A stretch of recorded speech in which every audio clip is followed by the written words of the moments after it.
ጤና ይስጥልኝ እጅግ የተወደዳችሁና የተከበራችሁ የዩቲዩብ ቻናል ቤተሰቦች ወቅታዊና ወሳኝ መረጃዎችን ይዤ ቀርቤያለሁ። መረጃዎች በዩቲዩብ ቻናል ላይ ሲጫኑ ቀድሞ ወደ እናንተ እንዲደርስ ቻናሉን ሰብስክራይብ ማድረግና የደወል ምልክቱን መጫኑን አትዘንጉ።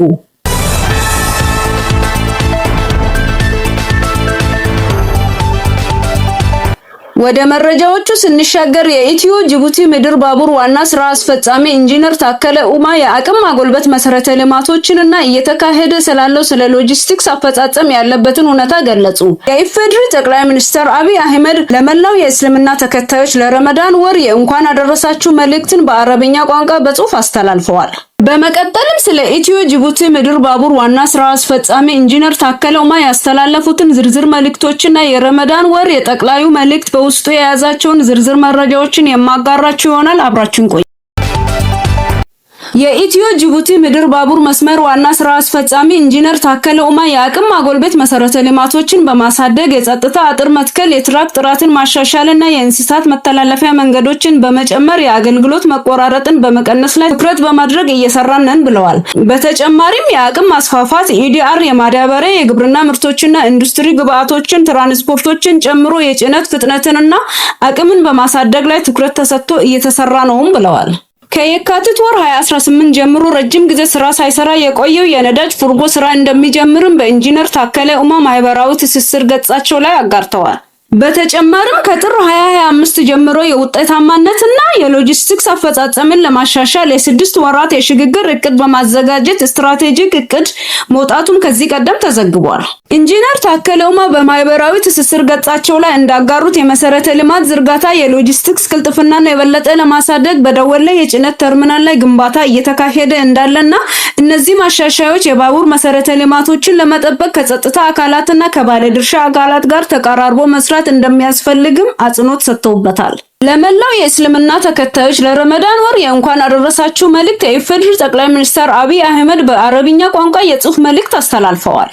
የኢፌዴሪ ጠቅላይ ሚኒስትር ዶክተር አብይ አህመድ መልእክታቸውንም እንዲህ ሲሉ ጀምረዋል። በተለይም ለሙስሊም ወገኖቻችን እንዲሁም በምስራቅ ምዕራብ ላሉ ወንድሞቻችንና እህቶቻችን የመቀደስና የመቻቻል ወር በሆነው በታላቁ የረመዳን ወር መግቢያ ላይ ልባዊ እንኳን አደረሳችሁና መልካም ምኞትን አቀርባለሁ።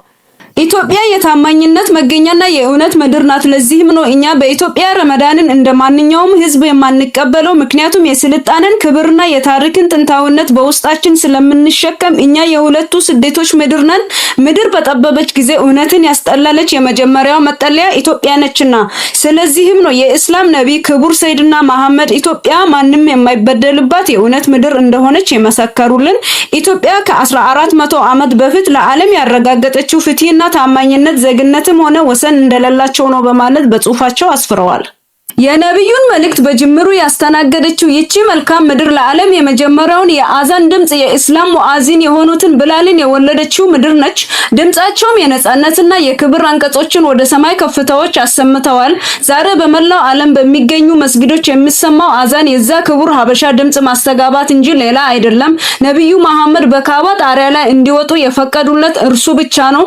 ስለዚህ እኛ በመካከል ያለን መገናኛ ነን። እኛም የፍትህ እሴቶችን ጧት ማታ የምንጠራ ድምጽና ማስተጋባት ነንም ብለዋል። በዚህ መንፈሳዊ ድባብ ውስጥ ከእውነት ምድር ልብ በመነሳት የልማት መብታችንን ለማስከበር የምናደርገው ጥረት እንዳልሆነ በድጋሚ አጽንኦት እንሰጣለን። እንደ እውነት ምድር በመነሳት ኢትዮጵያ የጂኦግራፊያዊ ምኞቶች እንደሌሏት፣ የትስስር እንደሌለንና የጎረቤቶቻችንን ደህንነት አደጋ ላይ ለመጣል እንደማንፈልግ ለመላው ዓለም እናረጋግጣለንም ብለዋል።